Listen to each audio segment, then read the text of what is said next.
Tonight, an alarming checkup for this country's healthcare system. Canada tops the list for leaving objects inside patients after surgery. I was afraid to remove it because I wasn't sure if it was attached to my insides. Her troubling story, how it happens, what can be done to prevent it. 2 young boys are found dead in their Ontario home. Their father charged.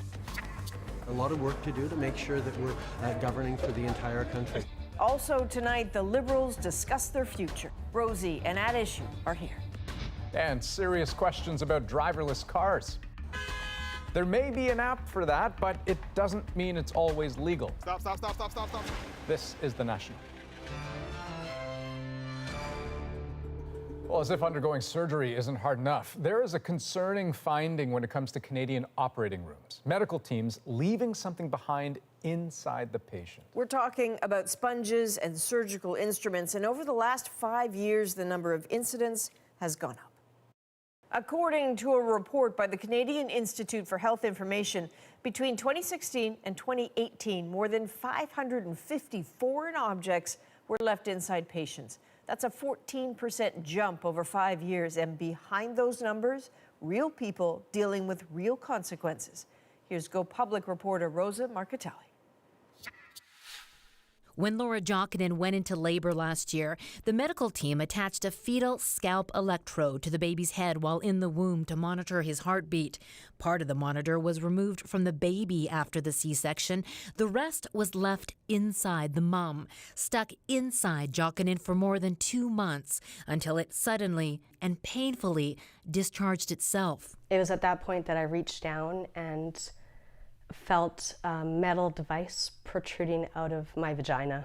I can't believe I have to say that, but that's what happened. It looked almost like a battery, and there were wires that were running up inside me. So I was afraid to remove it because I wasn't sure if it was attached to my insides. That was the beginning of a frustrating battle with Vancouver Island Health Authority for answers. Why did it happen? What was the device made of? And could it or had it caused health problems for her or her son? At that point, he was, 2 months old and I was breastfeeding. So I was really concerned about what risk it posed to his health as a nursing infant. The health authority apologized but couldn't conclusively tell her if the device was safe, saying it was tested for less than 24-hour use. According to a new international report that compares healthcare systems in developed countries, Canada has the highest rate of foreign bodies. We're talking sponges, needles, clamps, even scissors left inside patients during surgery or a procedure. That's 10 out of every 100,000 patients. The next highest is Sweden at 8, followed by the Netherlands with a rate of 4. New numbers as well by the Canadian Institute for Health Information. It found in the past 2 years, 553 foreign bodies have been left inside Canadian patients. There are checks and balances that should happen. If there's enough preventative measures that should be in place, that these things should not happen. Jokinen was surprised to hear those numbers. That points at a systematic flaw in our healthcare system. She's still watching and worrying about the possible health impacts of the medical mistake. Rosa Marcatelli, CBC News, Calgary. So inside operating rooms, there are procedures in place to prevent this kind of thing from happening, but clearly mistakes are made and learning from them is really important. Katie Nicholson spent today with nurses being taught some of those crucial steps.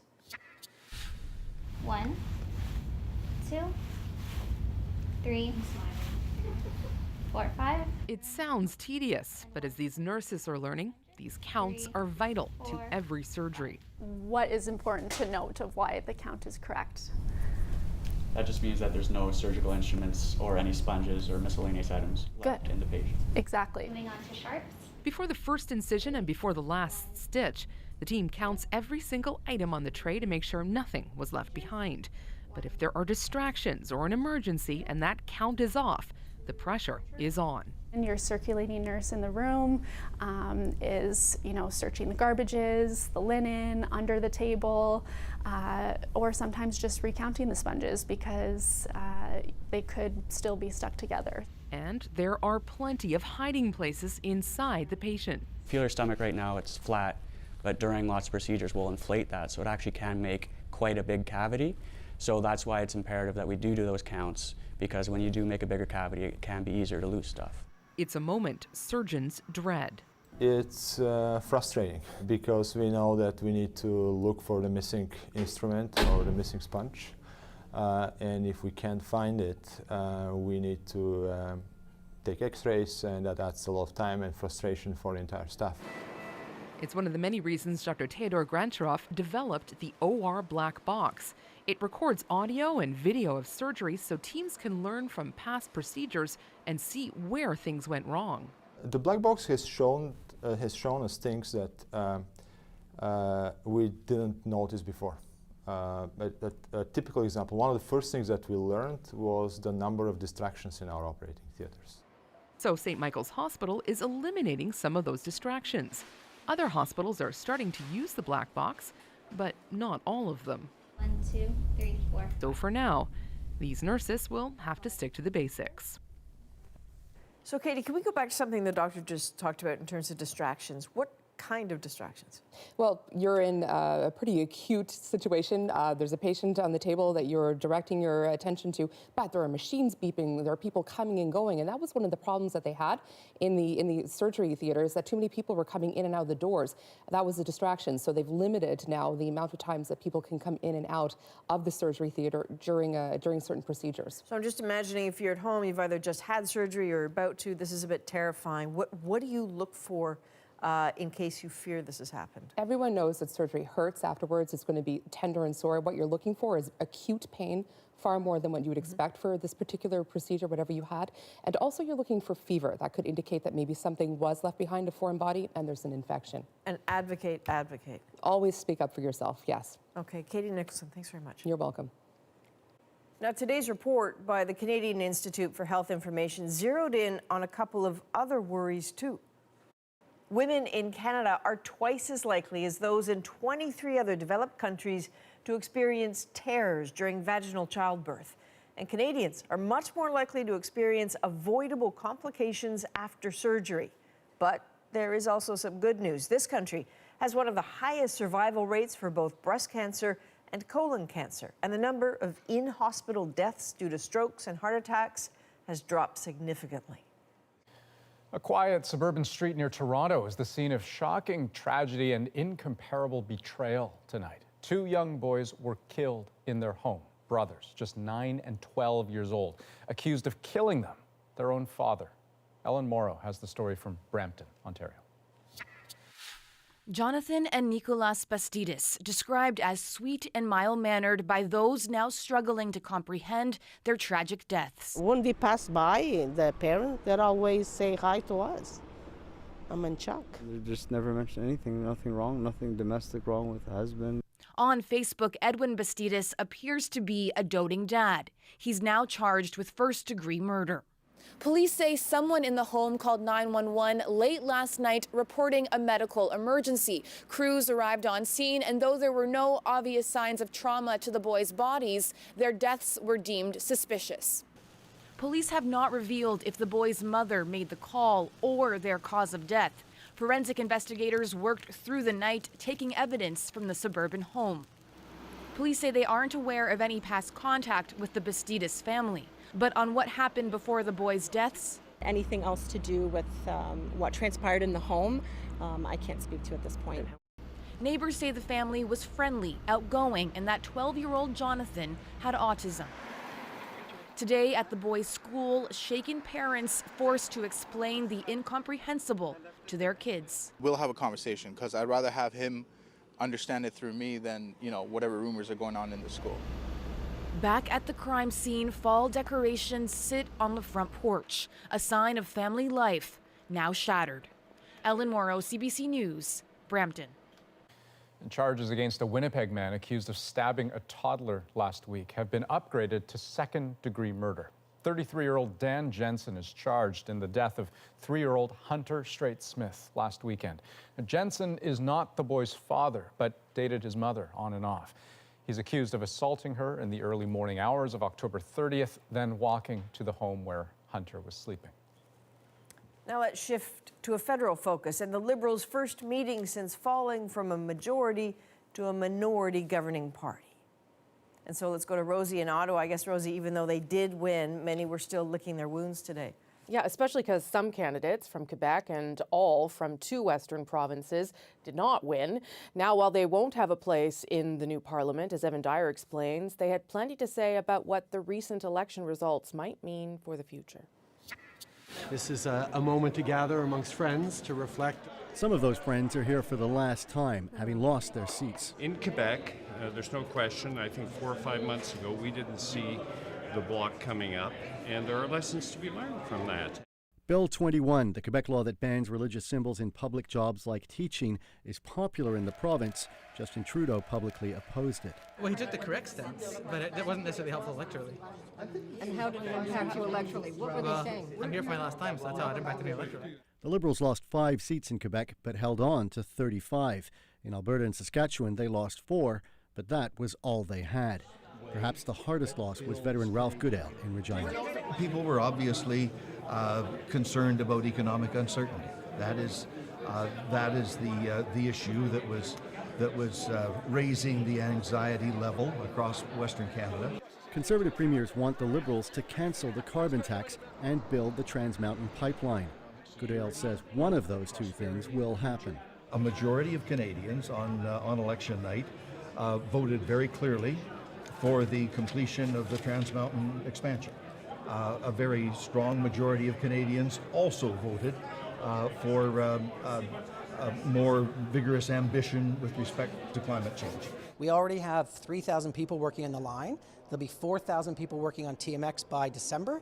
We'll have 10,000 people working on that line by the summer. Making the kind of incomes that you make when you're building a pipeline will help take some of the heat out of the situation in Alberta right now. The pipeline is scheduled to be finished by 2022. With a minority government, it's hard to say which will happen sooner, pipeline completion or another election. Evan Dyer, CBC News, Ottawa. Senators are also charting next steps to finally put a scandal behind them, compensation for the alleged victims of a former colleague. Don Meredith left the Senate in 2017 as he was being expelled for an inappropriate sexual relationship with a teenage girl, but he's also faced a range of allegations from former employees. Olivia Stefanovich shows us the debate senators are having on how to tackle the concerns of those alleged victims. So far, though, just behind closed doors. Do you believe the victims of Don Meredith deserve compensation? Why is it taking so long to resolve this matter? Senators faced many questions, but gave few answers. It was in-camera meeting, as you know, so I cannot talk. No, thank you, not for me. Are the victims getting compensation? No comment. Former Senator Don Meredith's first accuser came forward in 2013. Since then, at least 6 others have followed. It's a shame. It's a shame on the Senate as an employer to take that much time not to have been proactive. Their allegations range from Meredith inappropriately touching and kissing to exposing his genitals to bullying and intimidation. What did the administration do? And the whips at the time? It's taken until now for senators to start quietly discussing compensation for the former employees. But so far, no resolution from the private meeting. We took these things seriously, and we're addressing the issues, and we're working on something. We're working, I think, on the right direction. 2 women told CBC News they feel shut out of the process, and they don't just want shut up and go away money. They want recognition of the fact that they were victims. Their lawyer calls this an institutional problem, and there have to be measures put in place to make sure it never happens again. There's a whole population of people who work in that environment on the Hill that won't have any recourse to anyone who can advocate for them if they become victimized. They just don't. The Senate is reviewing its anti-harassment policy.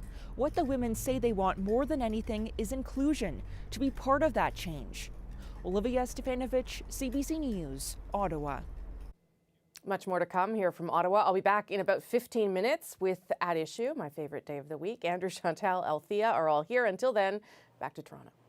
And we'll be back in just 2 minutes with more news, including the questions being raised after this: a driverless Tesla moving through a busy BC parking lot, sometimes in the wrong lane. Plus, a marketplace investigation. You're not just imagining it. Restaurants are getting louder, and it's affecting more than just your ears.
moving!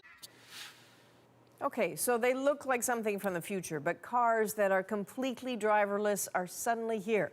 Just a couple of weeks ago, Tesla released a software update that makes it possible for some Canadian owners to summon their cars remotely. The trouble is, there is already evidence the technology isn't exactly road ready. Greg Rasmussen checked it out.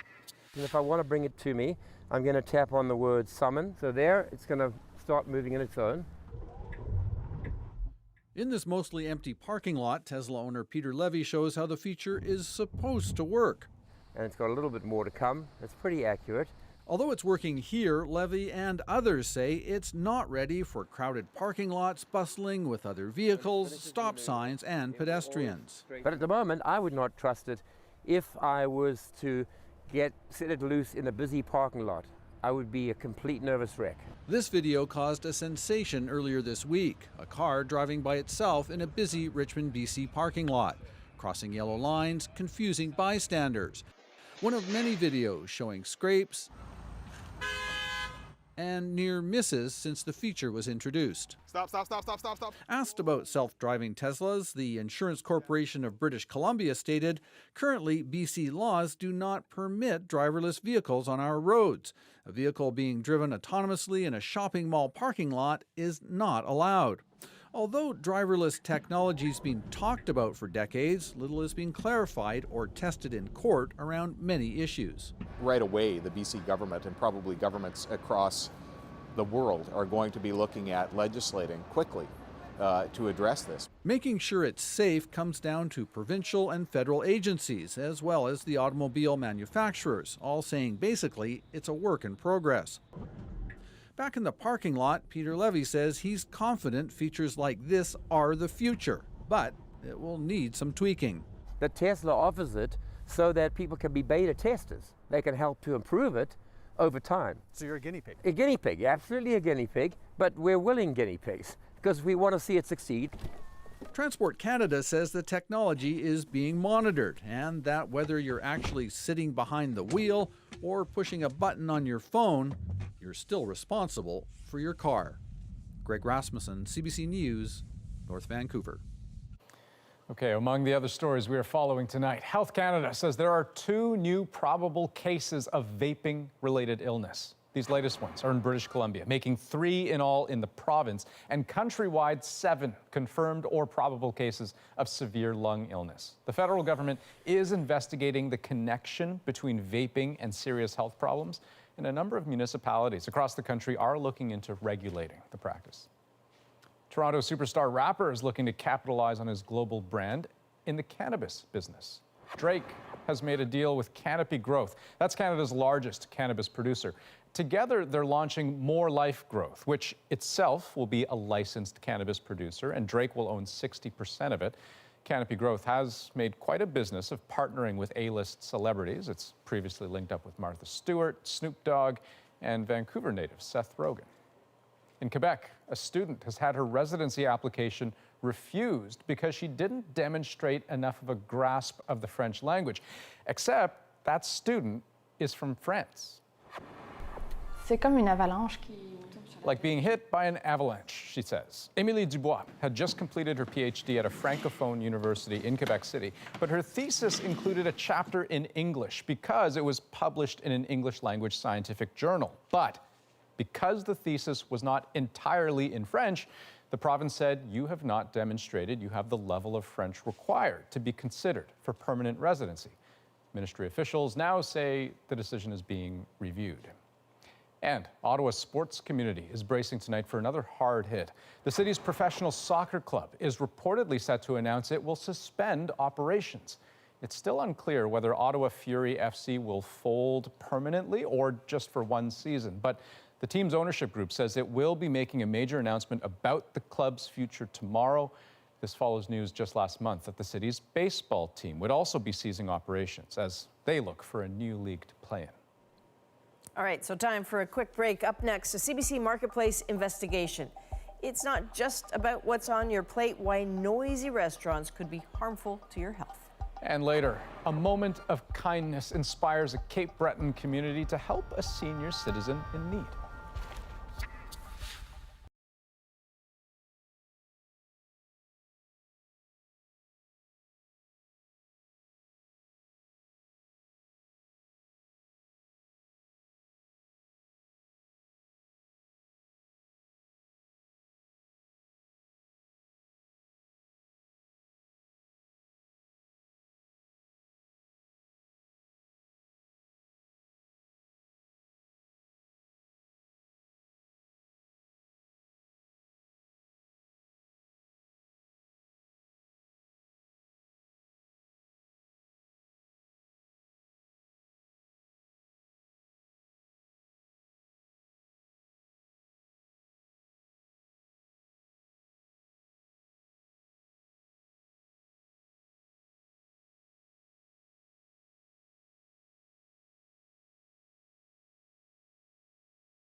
Have you ever been to a restaurant and felt like you had to yell at the person across from you just to be heard? Well, turns out sometimes that level of chatter and music and noise can be bad for you, and maybe in more ways than you think. Now, in this week's Marketplace investigation, Magda Gabrielasi records the sound around her, and the results were surprising, even to a scientist. Dinner is served, and it's a feast for the eyes at this Windsor, Ontario restaurant. But what this place does to your ears... Yeah, it was too loud.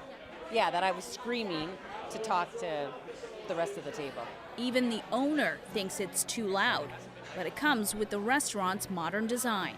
Just the sound bouncing off of everything. It's a real problem. This right now is a real problem, so I've got to do something about it.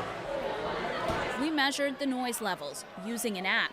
During peak time, it lingered around 85 decibels. We asked Marketplace viewers about noise in restaurants. There were nearly 1,500 responses. 91% said restaurants are getting louder. 68% said they were bothered by noise more than price or service. And 63% left a restaurant because the volume was too much to handle. But it's not just your ears you should be worried about, says exposure scientist Rick Neitzel. He showed us how noise can affect your health with a simple experiment. First, without noise, he takes my blood pressure, 110/93, and my heart rate, 89. Then he played 30 seconds of noise at 90 decibels. So here your blood pressure has now increased to 120/95, and your pulse has gone up from 89 to 96. He says with noise, an average of more than 70 decibels a day could lead to hearing loss in the long term. But there's more. We do know from an increasing body of evidence that noise is also linked to heart attacks, to hypertension, to cognitive and potentially mental health impacts. But when we talk about these cardiovascular impacts, hypertension and heart attacks, we're talking more down in the 45 to 55 decibel range as a 24-hour average. We monitored my exposure over 24 hours. My average was nearly 78 decibels. The loudest part of my day was having dinner at a restaurant. Back at Nico Taverna, Politi has since addressed the noise issue. He installed sound-absorbing acoustic panels, turning down the volume by half.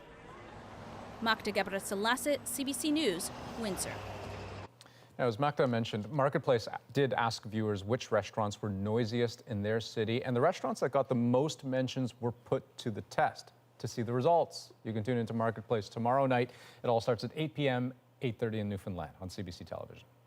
We'll be back in just 2 minutes. Rosie is next with At Issue. Liberal and Conservative MPs are back on the Hill this week, from Western alienation to potential leadership reviews. Andrew, Chantal, and Althea are here. But first, in case you missed it, protesters have taken to the streets across Bolivia, angry over the results of last month's presidential election. You see, incumbent Evo Morales won, but not before the vote count was paused without explanation for more than 24 hours. Opponents say the results were rigged. And so cue the protests. This one yesterday turned violent. Men armed with sticks went after another group. Those shots you hear, those are canisters of tear gas being fired into the crowd, and a young man was killed. The mayor of one small town was humiliated, dragged through the streets, doused in red paint. Patricia Arce had her hair chopped off, and she was forced to sign a resignation letter. She was eventually rescued by police. Convocamos a los promotores de esta violencia. Today, the vice president called for calm, blaming the opposition candidate for not accepting defeat. Ustedes, señor vicepresidente, están provocando la acción violenta. But he is defiant, calling for a new election without Morales on the ballot. Canada, too, is calling for a runoff vote.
Andrew Scheer is staying on as Conservative Party leader for now, but the questions he faced during the campaign How has your opinion on homosexuality evolved? have not gone away, and the answers have not changed. Do you believe that being gay is a sin?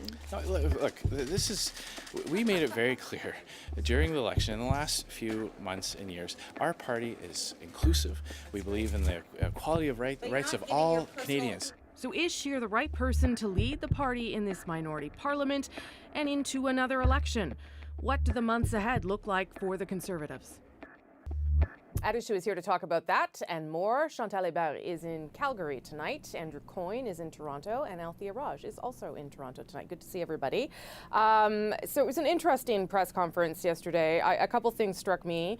I guess how little Mr. Scheer had seemed to have moved or progressed in any of his positions that didn't allow him to form government. And I guess the idea that he believed a lot of that was a communication problem during the campaign. Now, maybe he's just trying to keep things sort of, on the straight and narrow until this review comes up in April. But I wonder, I'll start with you, Chantal, what you made of what you heard from him yesterday. That he's going to have to do a lot more if he's going to win a solid enough vote of confidence from the party members in April. I didn't expect him to have all of this figured out 2 weeks after the election, but it was not the kind of press conference that signals a lot of confidence or makes you say, finally, this guy, is maybe the best prime minister that we'll never have. Andrew, I mean, I assumed other things were happening behind closed doors. We know some of them, and certainly he seemed to be pretty candid, I'm told, behind closed doors with members, but that wasn't what he presented publicly. Yes, and the members decided not to take matters into their own hands via the Reform Act. They had the potential to do that, but they elected not to. So it will go back to the party membership. If I were a Conservative, I'd be very concerned about what the next 6 months are going to bring, because he has far from putting aside some pretty fundamental concerns that a lot of people have about his leadership, about his ability not just to communicate with Canadians, but the positioning of the party and how he is seen. I think if you had to guess, I think the next 6 months are going to be very messy and ugly within the Conservative Party, and with the potential for a very inconclusive result at the end of it. So they may regret not having, the caucus may have reason to regret not having taken matters into their own hands. Althea, what did you make of yesterday? Well, I don't think anybody expected, except maybe Andrew, that the caucus would take the matters into their own hands. I didn't expect that. I was just You just said they might regret it. Michael Zhang's bill that allowed caucus to do that was not actually popular within most in the Tory ranks. So, I mean, it's not a surprise that they didn't go that route. What struck me was, to your original point, was that nothing has changed from the campaign. He said the exact same words, pretty much to the letter, that he said after election night. And so, he's looking forward to bringing down the government at the earliest possible opportunity, which obviously makes sense for him. If there is such an opportunity before April, Andrew Scheer would still be the leader. The tone was the same tone. Coming out of 2015, you had Ronna Ambrose and a lot of Conservative members of the backbench and the front bench come out and say, we learned the lessons of the campaign and we need to do things differently. We didn't hear any of that publicly this week. The other thing that I thought was interesting was he said communications, and yet he used the exact same line when he was asked about homosexuality being a sin. Was a pretty direct question, but he used the exact same words, and that issue is not going to go away. That question, same-sex marriage and abortion, are going to continue to plague him, and he's going to have to address that in some ways. He said the review was going to be about the structure, he suggested it was going to be about field and data. Mr. Barrett suggests the review is much wider and more open. Obviously, and interestingly, caucus chair also said that things were not unanimous behind closed doors. Yeah. And to Andrew's point, we're going to hear a lot more about that. And the other reason why they may regret this is it's going to be all about him. It's going to be about, was he a good leader, was he a bad leader? Now, there's lots of reasons to criticize his leadership, but I think any fair-minded observer would say that Conservatives have much more fundamental problems than just their leader. They have to do a lot of rethinking about their basic approach, their basic policy approach. He has to take responsibility for the way in which they presented those policies and framed them in this campaign. But they got to do a much more deeper rethink. And if all they're doing is having a referendum on his leadership, then that's going to be put off as well. Andrew is right that the problem is not just Andrew Scheer's leadership, but while he will be working to keep that leadership, he stands to lose control of the process. And the two trains stand to go in different directions. I have a really hard time seeing how those 6 months to a year coming forward will be anything but wasted for the Conservative Party. There are a lot of Conservative MPs who would like to have a real discussion about expanding the tent. At the moment, the Conservatives are only basically drilling to their own party, trying to get maybe an extra 4%. Their electoral strategy is vote splits on the left. There is, the lesson of this campaign should be, you got 16% in Quebec. You cannot get a majority government without reaching beyond your base. How are you going to do that? On what issues are you going to do that? Okay, I want to switch gears to the Liberals today. I wouldn't say that the pressure is the same in any way, but current and defeated MPs have been in town today, and the topic of Western alienation came up, and Ralph Goodale was the one who talked a little bit about it. Here's what he had to say. I'm concerned about the situation everywhere in the country where unity or a lack of unity is a very real issue. And in Western Canada at the moment, there are very substantial challenges that need to be met, and that will need to preoccupy the government. Andrew, what kind of signals do you think the Prime Minister needs to send both to these premiers that he's going to be meeting, but also to the opposition leaders that he's going to meet next week? Well, there's a difference between what he needs to send and what he's likely to send. If the Liberals took seriously sentiment in Western Canada, we wouldn't be where we're at.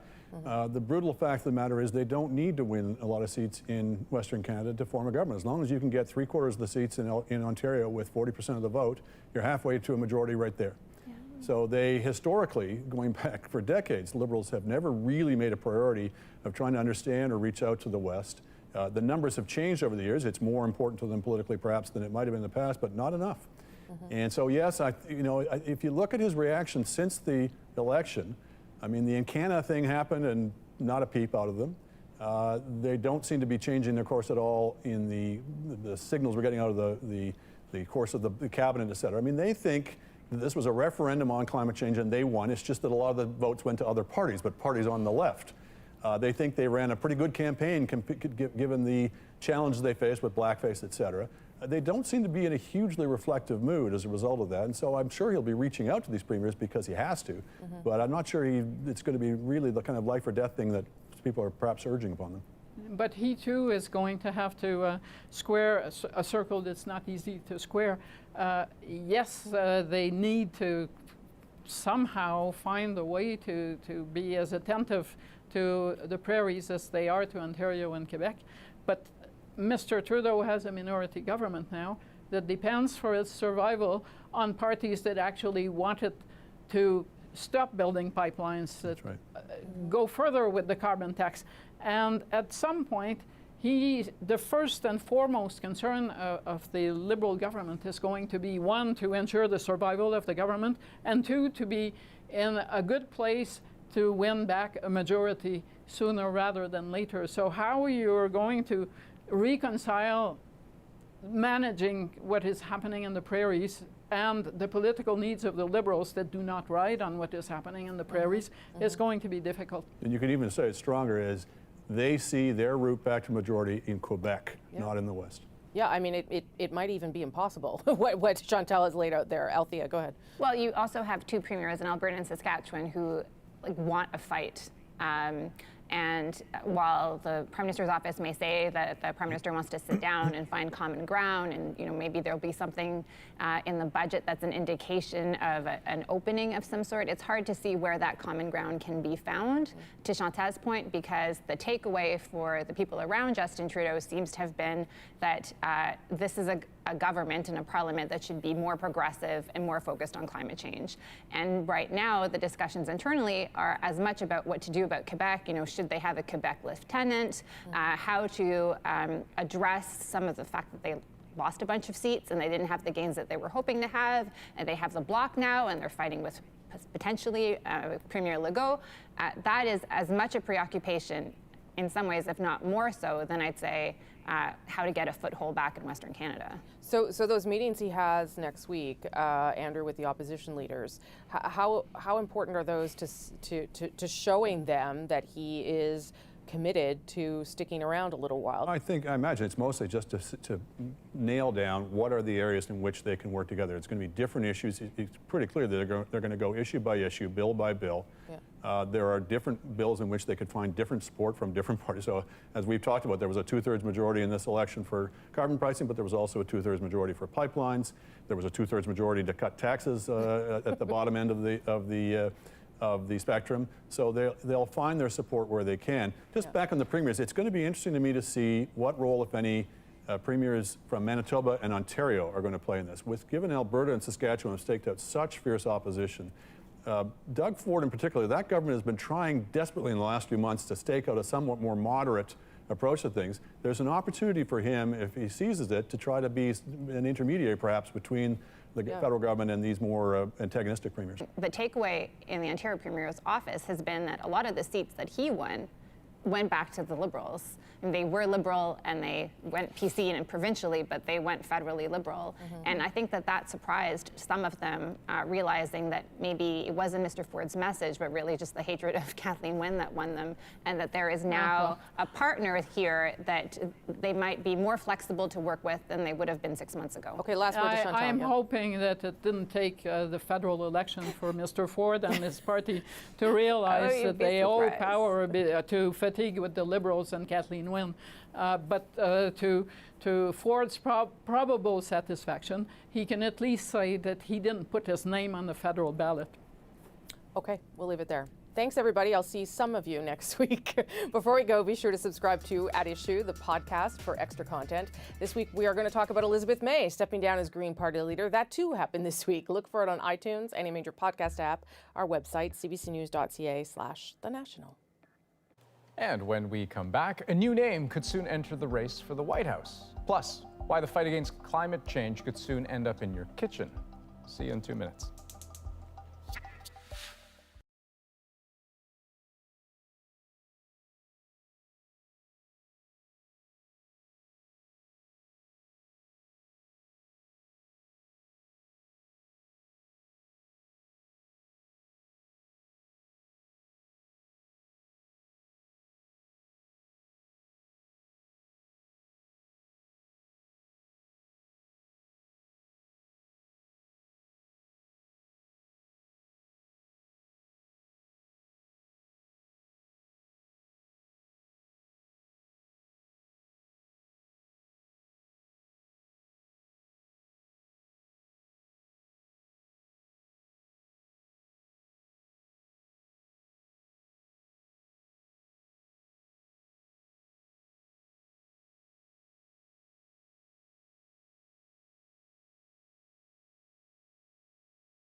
I'm Jamie Poisson, and tomorrow on CBC's daily news podcast, Front Burner, ransomware is a very modern problem. Criminals holding our data for cash. We'll talk about the evolution of ransomware and who the most likely targets will be. Subscribe wherever you get your podcasts. Welcome back. Funerals were held in Mexico today for 3 of 9 Americans slain in a violent attack earlier this week. Family and friends carried the coffins of 43-year-old Donna Ray Langford and her 2 sons, Trevor and Rogan. The dual U.S.-Mexican citizens were members of a breakaway Mormon community living in northern Mexico. They were traveling in SUVs on Monday when they were ambushed, possibly by drug cartels. 2 other women and 4 children were also killed. They will be remembered tomorrow. And the U.S. presidential race may soon get a new contestant, with reports that former New York Mayor Michael Bloomberg may enter the Democratic primary. Bloomberg is expected to file for the Alabama primary before the Friday deadline, just to keep his eligibility alive. In March, Bloomberg said he wouldn't run. A spokesperson now says the billionaire would if he feels the current field isn't strong enough to beat President Trump. Meanwhile, former U.S. Attorney General Jeff Sessions has announced a bid to reclaim his old Senate seat in Alabama. Trump forced Sessions out as head of the Justice Department exactly a year ago after repeatedly criticizing him for recusing himself from the Russia probe. However, in a video declaring his Senate candidacy, Sessions focuses on his enduring support for the president. The 72-year-old held the seat for 2 decades before leaving for the Trump administration. And a judge has ordered Donald Trump to pay $2 million to charity. Why? Well, for misusing his own charitable foundation to further his own political and business interests. The U.S. president admits to letting his campaign staff help coordinate a Trump Foundation fundraiser in 2016, which was designed to further his political interests. Trump says the settlement is a result of, quote, politically motivated harassment. All right, time for a quick break, and when we come back, long thought to be the better choice in the kitchen, gas stoves could soon become a relic of the past. We'll explain why next.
A lot of kitchen pros will tell you a gas range is where the magic happens. But for the environment, the chef's choice is not the best choice. And one California city has taken that choice away altogether.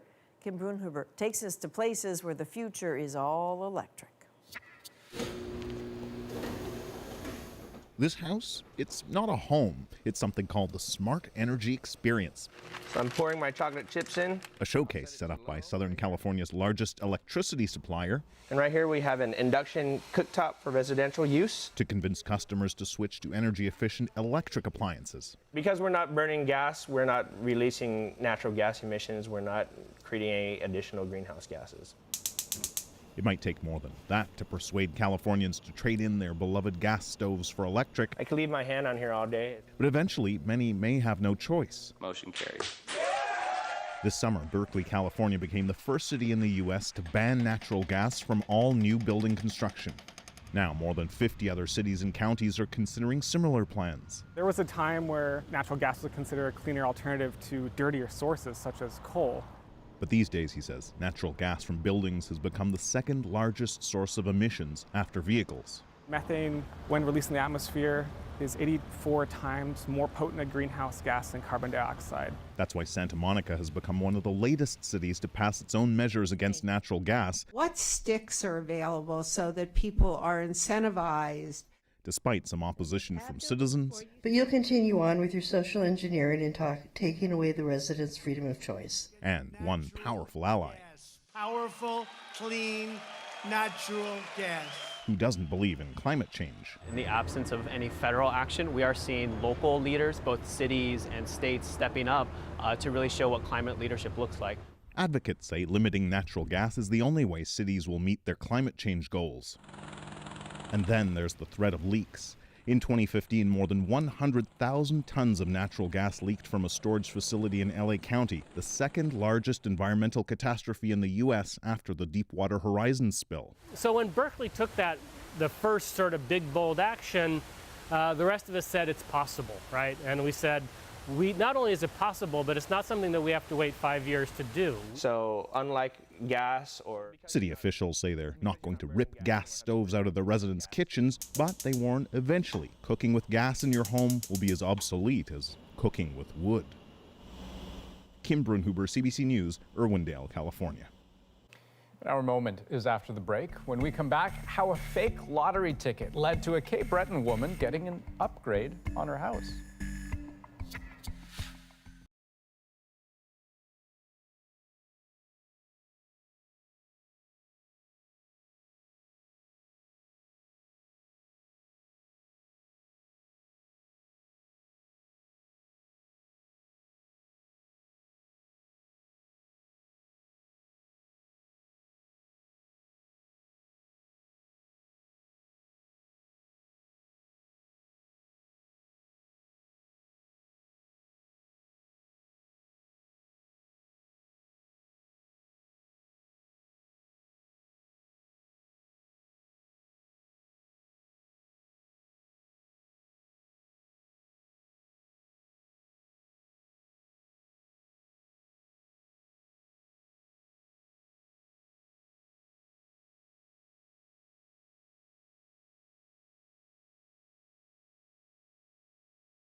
Meet Frankie Drake, the best PI in the city. New mysteries. The newspaper said that it was an accident. Taking the cases. You know something different? Others can't handle. I never get to work with a looker. Frankie Drake Mysteries, Mondays at 9 on CBC and CBC Gem. Unless he's on a slab.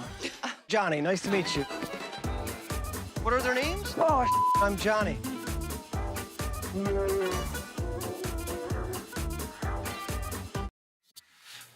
What started as an act of kindness quickly blew up into a community, helping a neighbor in need. But pride is a funny thing, and it took a bit of trickery to make it happen. Now, you may have heard about the Cape Breton woman who needed a new roof. She applied for a government grant, but didn't get the money. So a local carpenter fudged the truth a little bit, creating a community effort to fix her house, and that is our moment.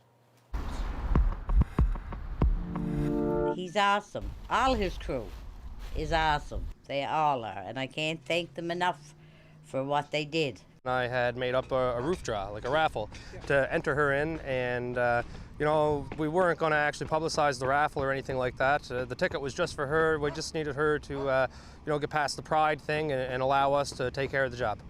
We got wind of what was happening here, and one of my guys contacted Locke about the chimney, and when they mentioned it to me, I thought, fantastic idea to get involved trying to help this lady out. I love here. I wouldn't move here. No, it's quiet. It's nobody bothers you. There's no neighbors around to torment me, so I'm happy. And the boys are happy and they're healthy, and that's all that matters to me. I'll never forget them. No way. Aw, that's nice. Yeah, and they're friends now. We were talking about this a few moments ago. You know, this is a new show, obviously. We spend a lot of time talking about people who do terrible things to each other and scams that seem too good to be true and how to be careful. And here's a case where it really was someone just trying to do something nice and give a lady a free roof. But you know, the problem with a trick like this is that it only works once. Yeah, that's true. and apparently, they're not done with the repairs on the house. She still needs new windows, new doors. We believe that she has an application in for another grant. But who knows? I mean, if she doesn't get it, they'll help out. Yeah, I'm willing to bet where there's a will, there's a way. There's a Cape Breton way, that house will be just fine. That's the National for this November 7th. Have a good night. Good night.